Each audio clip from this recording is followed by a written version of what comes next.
दोस्तों, आज भारत और साउथ अफ्रीका के बीच दूसरे टेस्ट मैच का पहला दिन खेला गया और आज का दिन बेहद रोमांचक रहा। इस वीडियो में हम आपको आज के खेल की पूरी हाइलाइट्स बताएंगे, तो वीडियो को अंत तक जरूर देखें और अगर वीडियो पसंद आया तो एक लाइक जरूर करें।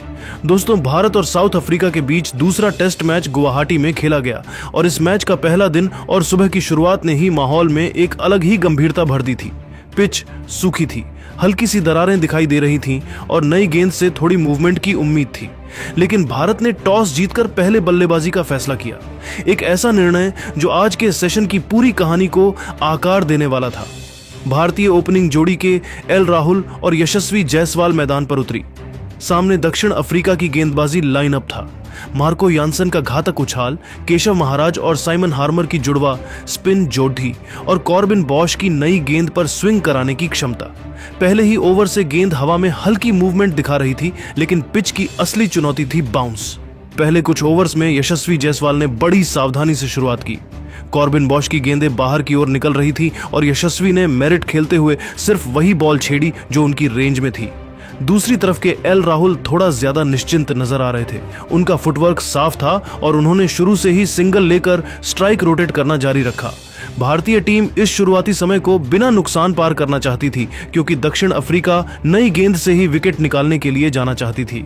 5वें ओवर में पहली बड़ी घटना हुई। कॉर्बिन बॉश की गेंद ऑफ स्टंप के बाहर गिरी, हल्की सी मूव हुई और यशस्वी ने ड्राइव करने की कोशिश की। गेंद सीधा स्लिप्स के पास से निकलते हुए बाउंड्री के पार गई। यह शॉट बल्लेबाजों के इरादे दिखा रहा था, लेकिन साथ ही यह भी बता रहा था कि गेंदबाजों को यहां कुछ मदद मिल रही है। 10वें ओवर के आसपास के एल राहुल ने गियर बदला।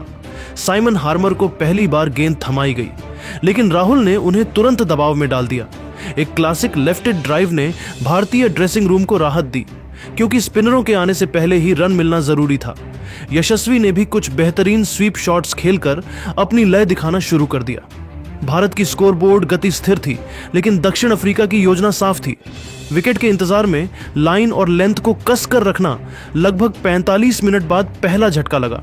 मार्को यासन की गेंद लंबी उछाल लेकर ऊपर उठी और के एल राहुल ने गेंद को डिफेंड करने की कोशिश की, लेकिन गेंद बल्ले के ऊपरी किनारे पर लगकर विकेट कीपर काइल वेरेने के हाथों में चली गई। राहुल 35 रन बनाकर आउट हुए। 52 के स्कोर पर भारत को पहला झटका लगा और दक्षिण अफ्रीकी टीम ने जश्न मनाया, क्योंकि राहुल का विकेट उन्हें बड़ी राहत दे गया था। अब मैदान पर आए साई सुदर्शन एक युवा धैर्यपूर्ण बल्लेबाज। उनकी तकनीक मजबूत मानी जाती है, लेकिन आज उन्हें स्पिन और उछाल दोनों का सामना करना था। शुरुआत में सुदर्शन ने गेंदों को अच्छे से देखना पसंद किया। 2-3 ओवर्स तक उन्होंने सिर्फ डिफेंस किया और धीरे धीरे अपने स्ट्रोक्स का इस्तेमाल किया। दूसरी तरफ यशस्वी अपने अंदाज में खेल रहे थे, गेंद को करीब आने दे रहे थे और गेंदबाज के गलती करने का इंतजार कर रहे थे। उनकी बल्लेबाजी का खास पहलू यही है कि वे खराब गेंदों को बखूबी बाउंड्री तक पहुंचाते हैं, और ऐसा ही 14वें ओवर में हुआ, जब उन्होंने हार्मर की एक थोड़ी छोटी गेंद को तुरंत बैकफुट पर जाकर कट किया। गेंद पॉइंट के ऊपर से निकलकर सीमा रेखा पार कर गई। भारत का स्कोर 80 के पार पहुंच चुका था और दोनों बल्लेबाजों अच्छे तालमेल में नजर आ रहे थे, लेकिन तभी आया सत्र का दूसरा बड़ा मोड़। केशव महाराज की एक तेज घूमती गेंद ने यशस्वी को बीट किया। गेंद बीच में पिच हुई, तेजी से टर्न हुई और पैड पर जा लगी। दक्षिण अफ्रीका ने तुरंत अपील की। अंपायर ने उंगली उठा दी। यशस्वी ने डीआरएस लिया, लेकिन रिप्ले ने दिखाया कि गेंद लेग स्टंप से टकरा रही थी। यशस्वी 48 रन पर आउट हो गए। सिर्फ 2 रन से अर्धशतक चूक गए। 92 के स्कोर पर भारत को दूसरा झटका लगा। अब मैदान पर आए वॉशिंगटन सुंदर। उनके पास टेक्निक है, संयम है और इस पिच पर उनकी क्रिकेट समझ की परीक्षा थी। उन्होंने आते ही अपनी शैली के अनुसार शांत खेल दिखाया। उनके कुछ शानदार डिफेंस ने गेंदबाजों को संकेत दिया कि उन्हें इतनी आसानी से टूटने वाला नहीं माना जा सकता। दूसरे छोर पर साई सुदर्शन अच्छी तरह टिक चुके थे। उनकी बल्लेबाजी बेहद संयमित दिख रही थी। वह सिर्फ शॉट नहीं खेल रहे थे, वह सेशन को मैनेज कर रहे थे। भारत की रन गति सेशन के आखिरी आधे घंटे में थोड़ी तेज हुई। प्रेशर कम करने के लिए कुछ बढ़िया शॉट्स, मिड विकेट के पास सिंगल्स, स्क्वायर के पीछे रन, इन सब ने स्कोर बोर्ड को चलते रहने में मदद की। दक्षिण अफ्रीका ने भी बॉश और यानसन को नए स्पेल दिए, लेकिन भारतीय बल्लेबाजों ने उन्हें आसानी से झेल लिया। अंतिम 20 मिनट में एक दिलचस्प मिनी बैटल देखने को मिली। केशव महाराज वर्सेस वॉशिंगटन सुंदर। महाराज ने तेज स्पिन, फिर धीमी फ्लाइट, फिर तेज टर्न, हर तरह की विविधता आजमाई, जिसे सुंदर को लगातार ब्लॉक करना पड़ा। लेकिन यह भी सच था कि वह हर गेंद को अपने बल्ले के बीचों बीच खेल रहे थे। इस छोटे से मुकाबले में महाराज बार बार आक्रामक फील्ड सेट कर रहे थे, लेकिन सुंदर की शांति और फुटवर्क ने उस दबाव को बेअसर कर दिया। अब लंच से ठीक पहले भारत ने अपनी पारी को बिना और नुकसान के आगे बढ़ाया। सेशन का अंतिम ओवर यानसन ने डाला, लेकिन साई सुदर्शन ने धैर्य से 3 गेंदें डिफेंड की और चौथी गेंद को स्ट्रेट बैट से खेलते हुए सुंदर को स्ट्राइक दी। सुंदर ने भी आखिरी गेंद ब्लॉक कर दी और इसके साथ ही भारतीय ड्रेसिंग रूम में राहत की सांस ली गई। पहला सेशन खत्म होते ही स्कोर बोर्ड पर भारत का स्कोर था 2 विकेट पर 130 रन। इस स्कोर में सबसे अहम योगदान था साई सुदर्शन की सदी हुई बल्लेबाजी का, जायसवाल के लगभग 50 और वॉशिंगटन सुंदर की स्थिर मौजूदगी। हालांकि 2 विकेट भी गिरे थे, लेकिन भारत नियंत्रण में दिखाई दे रहा है। पिच बल्लेबाजों के लिए आसान नहीं थी, लेकिन अगर मध्य क्रम टिक गया तो भारत बड़ा स्कोर खड़ा कर सकता था। पहले सेशन में भारत ने अच्छी बल्लेबाजी की थी, लेकिन असली परीक्षा अब शुरू होने वाली थी। गेंद थोड़ी पुरानी हो चुकी थी, मौसम काफी गर्म था और पिच में भी हल्की हल्की दरारें दिखने लगी थी। साउथ अफ्रीका जानता था कि अगर उन्हें मैच में वापसी करनी है तो इसी सेशन में विकेट निकालने होंगे। साई सुदर्शन और वॉशिंगटन सुंदर क्रीज पर थे। दोनों पहले से सेट थे, इसलिए उन्होंने सेशन की शुरुआत शांत तरीके से की। मार्को यानसन और कॉर्बिन बॉश ने गेंदबाजी की शुरुआत संभाली। ये दोनों गेंदबाज उछाल और हल्की सी मूवमेंट से बैटर को परेशान करने की कोशिश कर रहे थे, लेकिन साई सुदर्शन का फुटवर्क लंच के बाद और भी अच्छा हो गया। वे गेंद को अच्छी तरह देख रहे थे और सिर्फ वही गेंद खेल रहे थे जो उनकी रेंज में आ रही थी। कुछ देर बाद एक थोड़ी सी फुल गेंद मिली और सुदर्शन ने उसे कवर के ऊपर से चौके के लिए भेज दिया। यह शॉट दिखा रहा था कि वे पूरी तरह सेट हो चुके हैं। वॉशिंगटन सुंदर दूसरी तरफ बहुत शांत और धैर्य से खेल रहे थे। उनका अंदाज था हर गेंद को उसकी मेरिट पर खेलना। स्पिनर साइमन हार्मर और केशव महाराज दोनों जल्दी ही गेंदबाजी करने आ गए। उनकी कोशिश थी कि सुंदर और सुदर्शन को गलती करने पर मजबूर किया जाए, लेकिन दोनों भारतीय बल्लेबाज अब बिना घबराए अपने प्लान पर टिके हुए थे। 140 के आसपास एक ऐसा मौका आया जिसने भारतीय ड्रेसिंग रूम को थोड़ा परेशान कर दिया। हार्मर की एक गेंद तेज टर्न लेकर सुंदर के बल्ले को चकमा दे गई। गेंद सीधा विकेट कीपर के दस्तानों में गई। मैदान में एक पल के लिए सन्नाटा सा छा गया। यह साफ संकेत था कि पिच अब स्पिनरों को मदद करने लगी है, लेकिन वॉशिंगटन सुंदर पिच पर डटे रहे।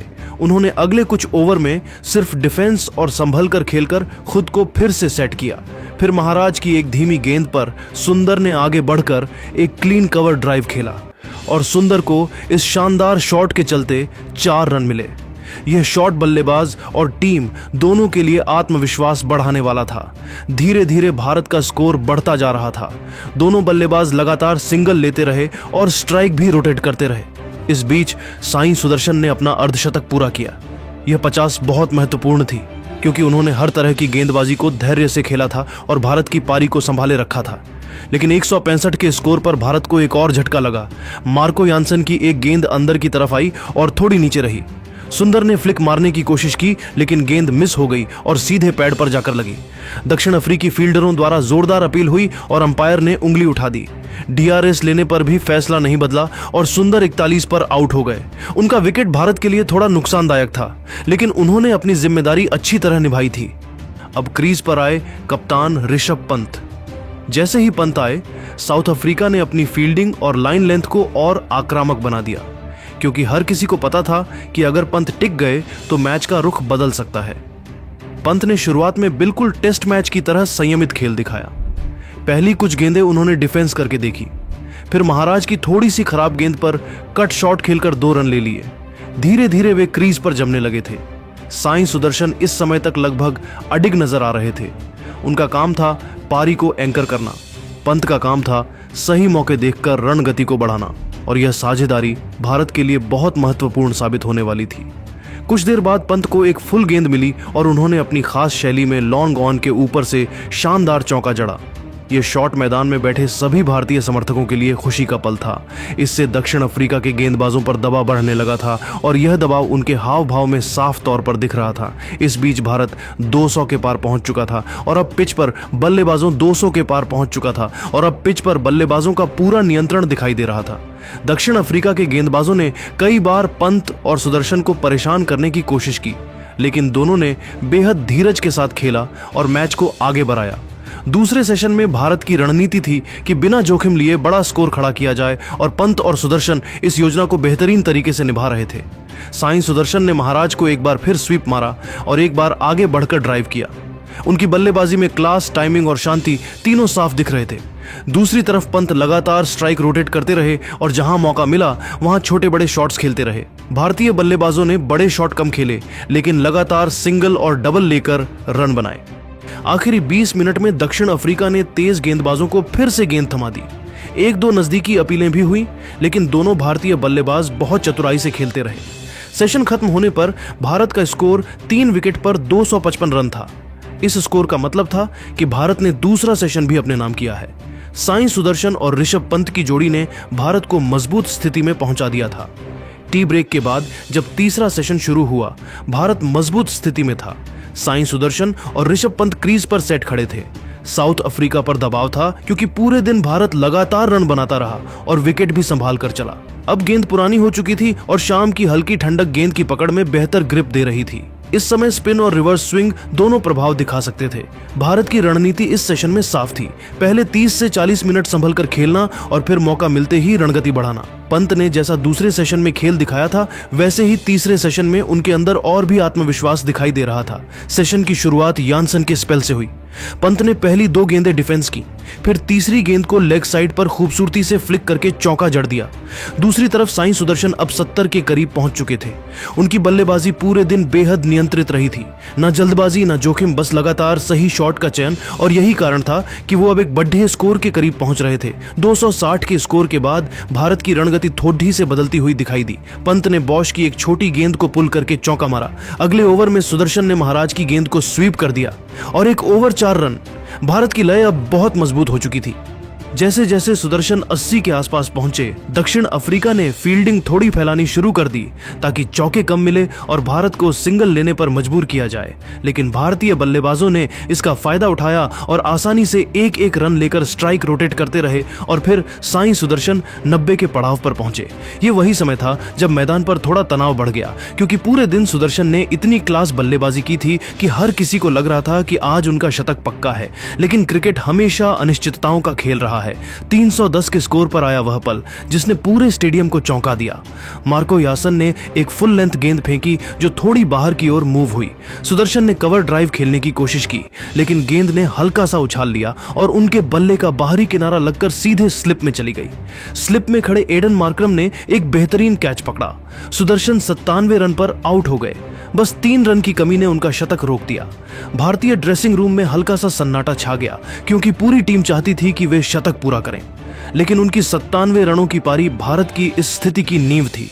अब भारत का स्कोर था 310 पर 4 विकेट। अब क्रीज पर आए अक्षर पटेल। अब भारत का लक्ष्य था दिन का खेल खत्म होने से पहले जितने हो सके उतने रन जोड़ना। पंत इस समय 60 के करीब पहुंच चुके थे। उन्होंने अक्षर के आते ही कहा कि हमेशा की तरह खेलो बिना जल्दी के, और अक्षर ने बिल्कुल वैसा ही किया। उन्होंने हार्मर की गेंदों को पैरों के इस्तेमाल करके शानदार तरीके से खेला। महाराज की गेंदों को डिफेंस करते हुए समय बिताया और जैसे ही थोड़ी ढीली गेंद मिली उसे पॉइंट के ऊपर से कट कर दिया। शानदार चौका हासिल किया। पंत ने इसके बाद कुछ बेहतरीन शॉट्स दिखाए। एक ओवर में उन्होंने बॉश को 2 चौके मारे, एक कवर ड्राइव और दूसरा स्क्वायर कट। ये शॉट्स साफ साफ बता रहे थे कि पंत अब अपने आक्रामक अंदाज में आ रहे हैं, लेकिन उनके शॉट चयन में जोखिम कम था, यानी वे आज बेहद समझदार क्रिकेट खेल रहे थे। भारत का स्कोर 330 के पार चला गया। अब दक्षिण अफ्रीका ने रिवर्स स्विंग कराने की कोशिश शुरू की। यानसन और बॉश दोनों गेंद को अंदर और बाहर स्विंग कराने की कोशिश कर रहे थे, लेकिन पंत ने अपने तेज फुटवर्क से हर गेंद को सही तरीके से पढ़ा और सूझबूझ से बल्लेबाजी की। अक्षर ने भी बहुत होशियारी से बल्लेबाजी की और भारत की पारी को आगे बढ़ाने का काम किया। एक एक रन लेते हुए हर ओवर में भारत के लिए स्कोर आगे बढ़ाते रहे। 350 के बाद भारत ने धीरे धीरे रफ्तार और बढ़ाई। पंत ने महाराज की गेंद को मिड विकेट की तरफ फ्लिक किया और 4 रन बटोरे। फिर हार्मर की एक गेंद को स्वीप करके एक और चौका जड़ा। गेंदबाजों को समझ नहीं आ रहा था कि पंत को किस लाइन पर गेंद डाली जाए, क्योंकि वे हर तरह की गेंद को काउंटर कर रहे थे। अक्षर पटेल भी अब सेट हो चुके थे। उन्होंने अपनी स्टाइल में 2 बेहतरीन स्ट्रेट ड्राइव्स खेले जो देखने में बेहद आकर्षक थे। 370 के आसपास दक्षिण अफ्रीका ने एक बार फिर पेसर्स को लगाया। बॉश ने एक अंदर आती गेंद फेंकी जिसे अक्षर ने पूरे आत्मविश्वास से आगे बढ़कर खेला। यानसन की बाउंसर को पंत ने अच्छी तरह झुककर छोड़ दिया। गेंदबाजी अच्छी थी, लेकिन भारत का नियंत्रण इस समय बिल्कुल मजबूत था। दिन का आखिरी आधा घंटा भारत ने बहुत समझदारी से खेला। उन्होंने जोखिम कम लिया और स्ट्राइक रोटेट करने पर ज्यादा ध्यान दिया। इस बीच जब जब बल्लेबाजों को अच्छे मौके मिले तो उन्होंने बड़े शॉट भी खेले। आखिर में भारत ने दिन का खेल खत्म होते होते अपना स्कोर 4 विकेट पर 373 तक पहुंचा दिया। पंत 92 रन पर नाबाद थे और अक्षर पटेल भी 38 रन बनाकर अच्छी लय में खेल रहे थे। भारत ने तीसरा सेशन भी जीतकर पूरे दिन में एकदम अपनी बढ़त बना ली थी। वहीं दूसरी तरफ दक्षिण अफ्रीका के कंधे झुके हुए थे, क्योंकि एक अच्छी पिच पर गेंदबाजों ने निराशाजनक प्रदर्शन किया और भारतीय बल्लेबाजों को कई मौकों पर खुलकर उनकी नेचुरल गेम खेलने दी, जिसके चलते अब दबाव पूरी तरह दक्षिण अफ्रीकी टीम पर था। लेकिन अभी खेल में वापसी करना असंभव नहीं था, लेकिन वह काम आसान नहीं होने वाला था। तो दोस्तों, आप टीम इंडिया के आज के इस प्रदर्शन को 10 में से कितने नंबर दोगे? कमेंट में जरूर करें।